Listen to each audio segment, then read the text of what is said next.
He's one of my favorite people to talk basketball with, Jason Timpf, host of Hoops Tonight. That is on the volume at _JasonLT. A must follow on Twitter if you like basketball, even a little bit. Jason, thanks for making time, man. Really appreciate you. Of course, and the Kings are playing some better basketball. It's a good timing. Yeah, so let's start there. They're the number 7 seed. They're a half game behind Phoenix. Everything in the West is a huge mess. We talk about it every single day here on the Insiders. Do you feel like the Kings are in the right spot, or do you think they should be lower? You think they should be higher? Or are they kind of landing in the standings about how they're playing? You know, it's funny. They kind of strike me as like the expected next phase of team development, in the sense where, like, last year they were so much more locked in on a night in, night out basis, just simply because it was new and it was exciting, and there was this kind of like obvious goal in front of them of the postseason that was kind of a new and unfamiliar thing. And this is what it's like when you go into the next season and you realize, like, actually there's like another level we have to reach when we get to April. And, you know, this 82 stretch can kind of be a little bit of a grind. And, like, you know, one of the nice things is I think last year's postseason series with the Warriors exposed like a clear pathway for them, in the sense that they're a team that, like, actually is really fast on the perimeter. It can, like, not just beat teams with dribble penetration, but also can guard. And like, even when you look into this season, when they have defended, they've won. I think last year they kind of viewed themselves more as a team that outscored people, and I think this year has been a pretty clear inclination that that's not what their identity is. They're a team that is more brute force. They need to defend and then rely on just their supreme athletic gifts at the guard position to create quality shots. And so I'm not I've never been a believer in overreacting to regular season results. Some of the uneven performances this year are to be expected, coming off of a great regular season last year. It really just comes down to whether or not they can defend like they have at stretches this year when they get to April. Honestly, that Lakers game was the best example. Like, everyone's talking about Monk and Fox, and don't get me wrong, I saw that one coming a mile away because it's such a bad matchup for the Lakers.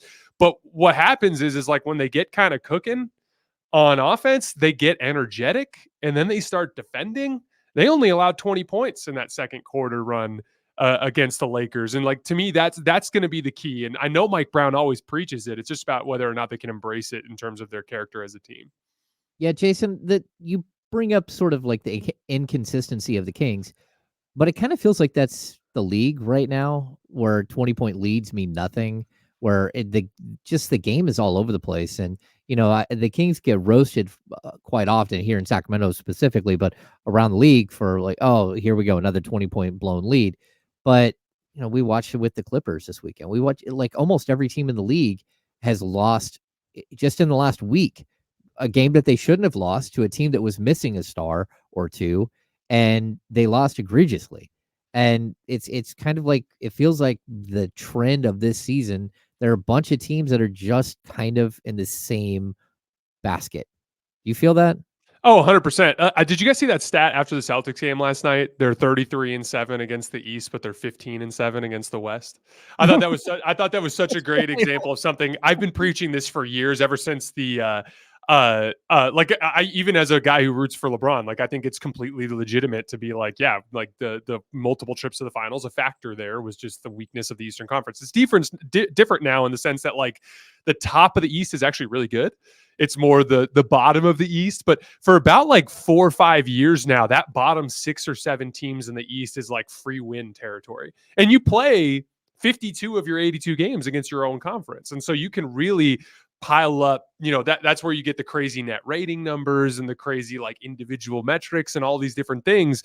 And, like, the West is just an absolute bloodbath. And really, when you look at the standings in the Western Conference, it's like, Denver's near the top, but they're the best team in the league, in my opinion. So, like, they obviously are just better than everybody. You know, Minnesota, like, they were riding a bunch of momentum at the end of last year. They kind of remind me of Phoenix in 2021 coming out of the bubble, where it's like they just have a lot of talent, and this is the first year where they're really kind of putting it all together. And so they're more or less where Sacramento was last year, where they just have attacked the regular season a lot. Clippers, same sort of thing. They took a team that kind of struggled with regular season focus, and they added one of the best regular season players in the league in James Harden to come in and just kind of like float that ship. And then the Thunder are your textbook young, super talented, just energetic machine. Everybody after that is a really good team that's dealing with the classic regular season stuff, and they're all beating up each other. It's like the Pelicans are good, the Suns are good, the Kings are good, the Mavs are good, the Warriors are good, the Lakers are good. They're all just beating each other up. And the reason why the Lakers and Warriors kind of dropped to the bottom of that stretch was Draymond got suspended for most of the year, right? And then on the Lakers front, they had that 3-10 stretch after the in-season tournament that just dug them a massive hole in the standings, and had some really bad losses in that stretch. But all of those teams are relatively close to each other. And you're right, it's really just about who's the more desperate team on that particular night. Who's the team that like just that brings their best punch on that specific night relative to their opponent. And anybody in that group is capable of losing to anybody on any given night. Talking with Jason Timpf, host of Hoops Tonight on the Volume.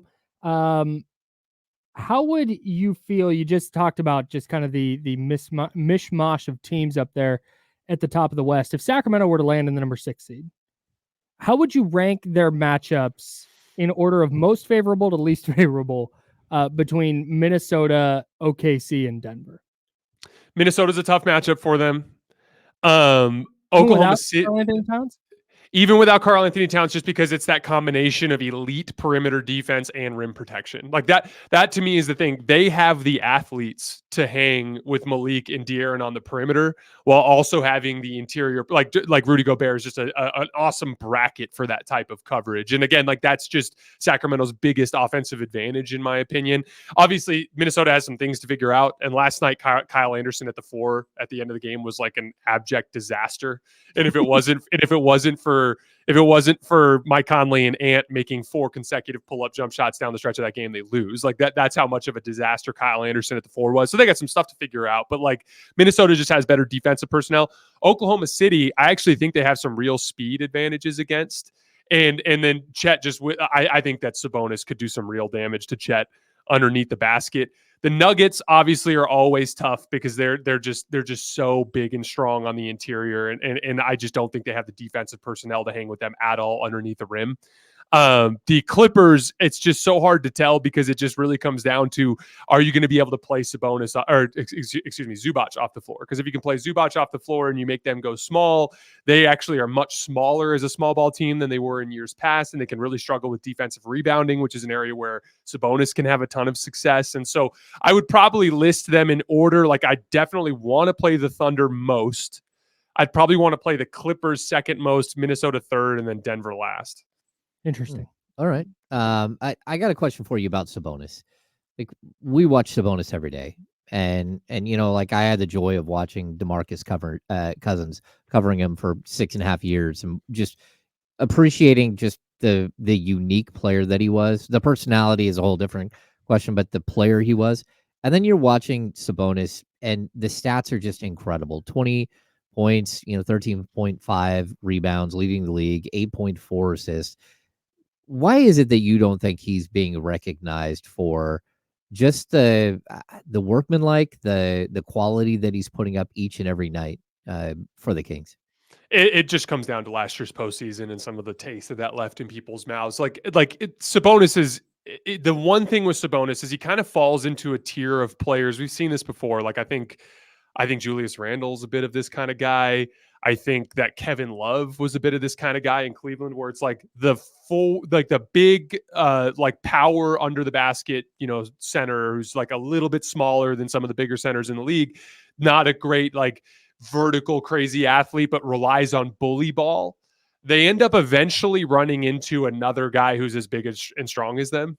And then like that's kind of what Kevon Looney and Draymond Green were last year. They were guys that just kind of could hold up against that big shoulder when it hits them in the middle of the chest. You know what I mean? And so I think that was just like Sabonis really struggled to finish around the rim and on the roll in that series. And I think that just left a bad taste in a lot of people's mouths. And again, a lot of it is matchup dependent because like you take a guy like Anthony Davis, who has a much higher center of gravity, and he destroyed him the other night. Like it was honestly embarrassing for Anthony Davis how bad Sabonis outplayed him the other night. And a big part of that is like Sabonis actually against a lot of specific types of centers can have a ton of success. Like against Anthony Davis, I think he'd eat Chet Holmgren alive. It's just a question of whether or not he'd be able to play that style against some of the bigger players in the league when he gets to later postseason rounds. And unfortunately, it's just the way the NBA kind of news cycle works, where like it doesn't matter what you do after you have an ugly postseason moment. People are just going to wait for you to do it in the postseason. It's just the natural order of things. Unfortunately, like even LeBron came out of that 2011 collapse and was amazing all season long, won MVP, and then had a bad game 5 against the Celtics, and everyone was ready to write the dude off. And then he went crazy and won it. Now the rest is history. So like at a certain point, it's just, you got to put your money where your mouth is when you get to the postseason. And I think that is that's the next, like barrier he has to break through, is like, what is he going to do when he has a guy that can meet his level of physicality underneath the rim? That's Jason Timpf. You can listen to him on at Hoops Tonight on the Volume.